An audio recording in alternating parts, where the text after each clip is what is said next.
So I ordered my Holley Terminator X MPFI kit on March 29th, and the shipping date was estimated to be April 28th, 2021.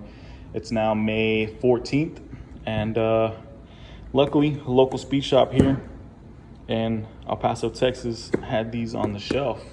And I was going in there just to get a carburetor intake. I was going to get a 4-barrel carb, like a 600 CFM, and a new distributor. But luckily, I already have a Holley dual sync distributor, and they have a few of these in stock. So I'm going to try this out in the meantime, and until my Terminator X gets here. And I might like this a little better because already, as you guys seen in my last video, that Trick Flow top end kit with the Breadbox R series intake and the Breadbox Plenum sticks way too far up out of my hood, and I'm gonna have to buy a pretty big cowl hood, and I didn't want to do that because I don't want to look like I'm drag racing everywhere I go. I kind of wanted to keep the stock looking hood with the stock paint, even though it's all beat up. I want kind of, oh, look at that piece of shit Fox body look, and then you get your ass dragged by it. So let's unbox this. All right, so here we go. You go ahead and come over here if you want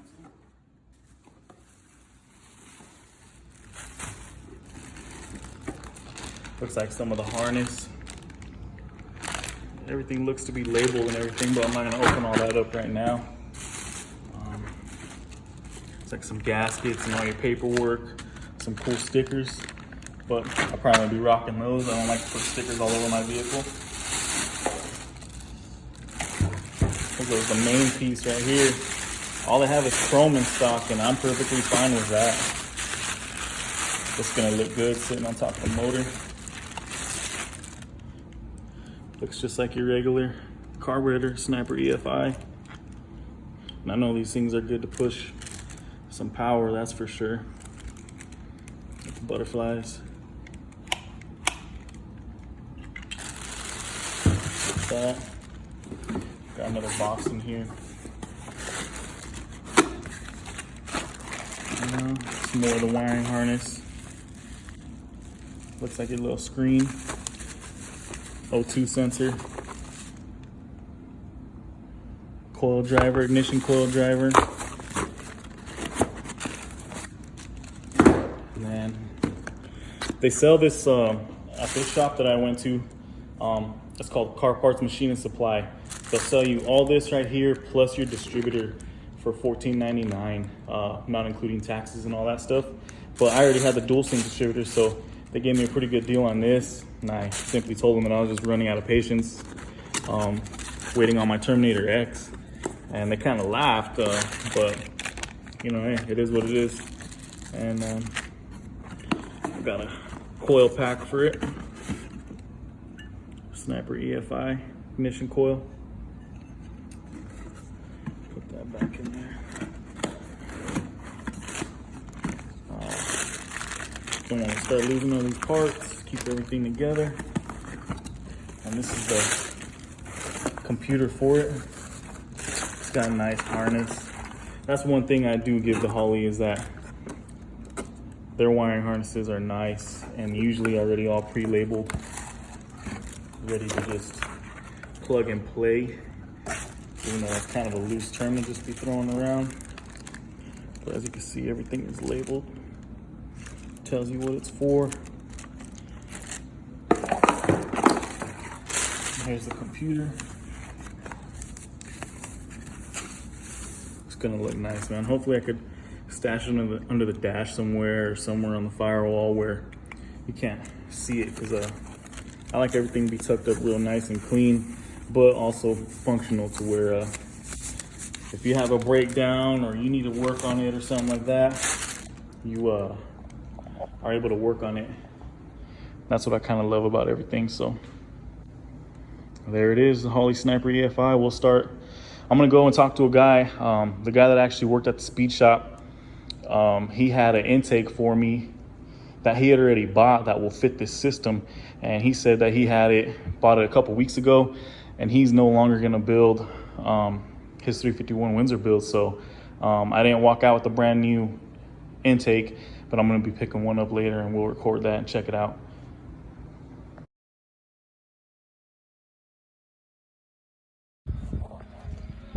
So I just want to compare on the tailgate of the truck real quick.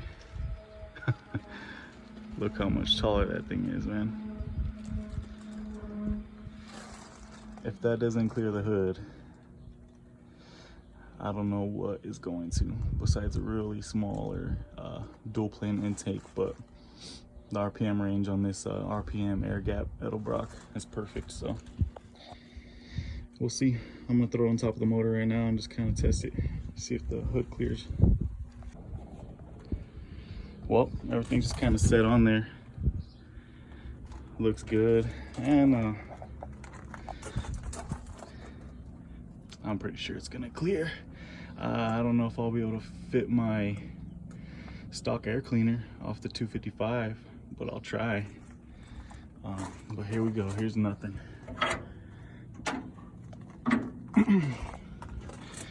Let's see.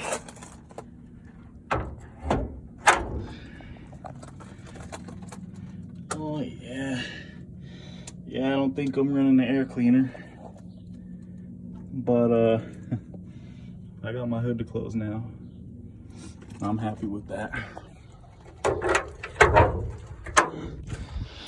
So I don't know if I could find a EFI intake that clears like that, I will, or something that just doesn't stick up as high as that old Trick Flow intake, and I could get like a 2.5, 3-inch cowl.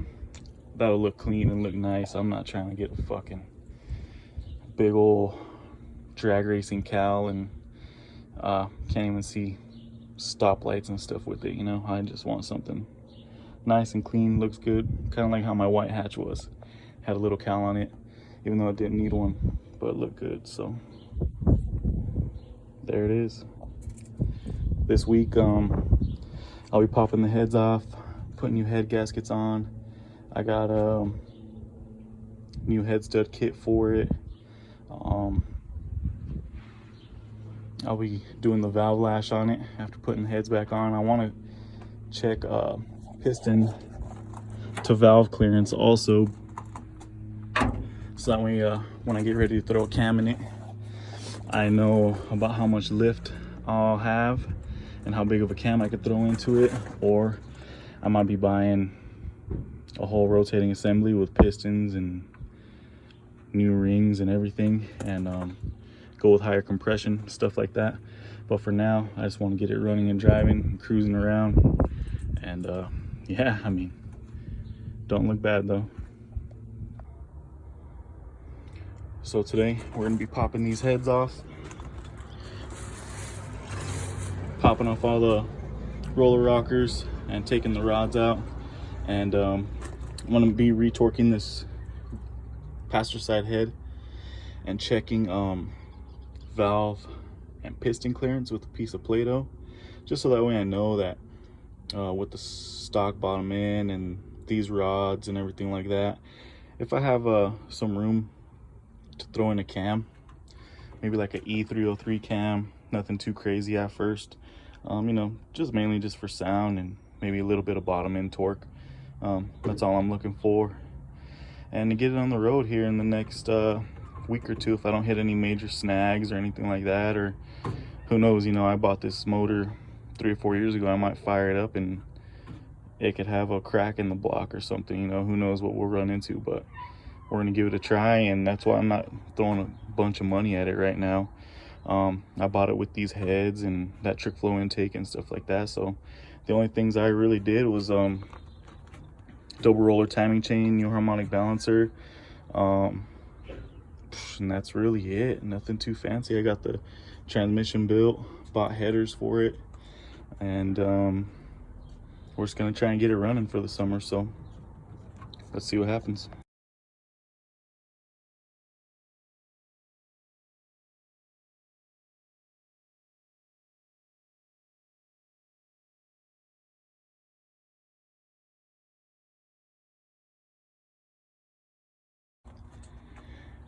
So remember how I said anything could happen? Well, sure as shit, as soon as I went to go pull off these roller rockers, yeah, I'm not sure exactly what happened. If someone just swapped me out for a shitty pair and they took the good trick flow roller rockers, but they're all fucked up. This is the worst one. Off of number 1, but none of the springs or anything show the damage. So it's kind of weird how it happened. All the tops of the springs don't show to be damaged like that, to where the roller rocker was just hitting like that. None of the top of the springs are damaged, so it's kind of weird. I don't know if somebody slapped these on and torqued them, started the motor, and then backed them off until there wasn't any valve slap anymore, or what exactly went on, but we got a new set. And while I'm in there, we went ahead and grabbed the almighty B cam, and we'll get started.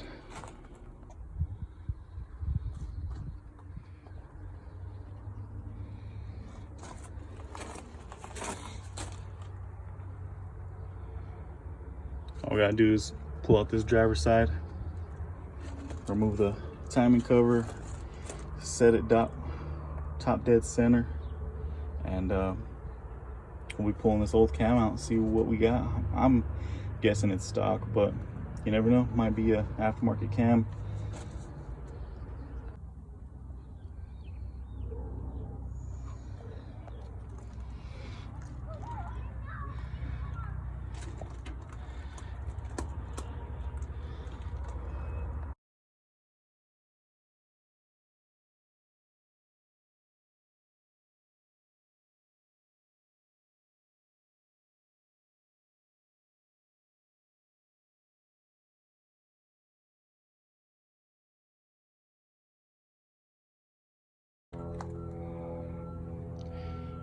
Turns out it has a cam in it.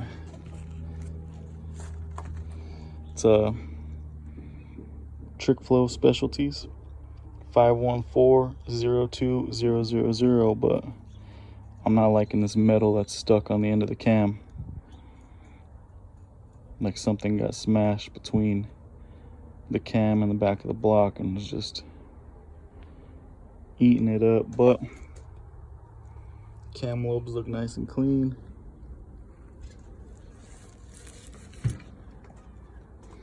All the lifters look good except for this guy has some scarring on it. Oh, my fingernail doesn't get caught in there. But number 8 and number 7 cylinder have just a little bit of grooves, but my fingernail's not getting stuck. So we'll see. I'm gonna compare this cam to the Ford Racing cam, and I'm gonna need to go get a new washer. Looks like last time I threw the timing cover on and everything, I smashed it, and that is not good. So go get another one of those and keep going. All right, so we're back from the machine shop. Turns out this is a Trick Flow Specialties Stage 1 cam. Got the camshaft dowel fixed, got it all cleaned up, ready to go. And we're gonna be going in right now.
And it's in just like that. You kind of want it, that cam pin at the 6 o'clock position, because that's where it lines up in the timing chain crank. And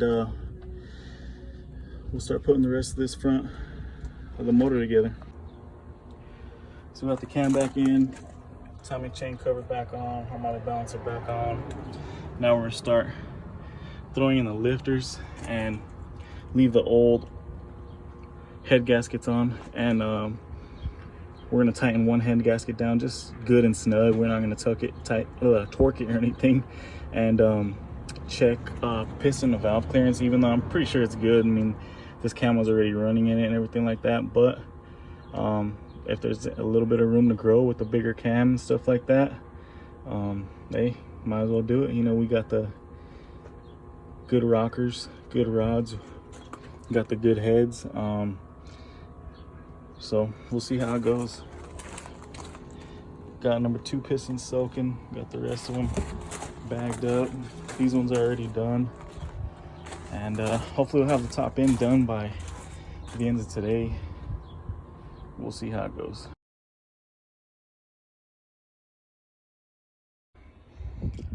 So the only thing you guys missed out on this morning is I was attempting to figure out my valve to piston clearance, and come to find out I need a solid roller rocker lifter, and all I have is hydraulic roller lifters. So I was pretty much wasting my time this whole morning. So all I did was clean up the heads, put the head gaskets on, and now I got the heads on hand tight. I replaced the stock hardware with the ARP stuff. So all we're gonna do is go 3 stages, 35, 70, 100, and then it says on the Twisted Wedge website to go back on the long studs, the ones that are inside the head up top, and go an extra 10 pounds, so 110 on the longer studs. And then after that, I'll just be cleaning up where the intake goes, and I'll be dropping on the intake. Well, that'll be later on. Next, I'll be doing the valves and setting up a valve lash, and I'll make sure to record that for you guys.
go up to 100.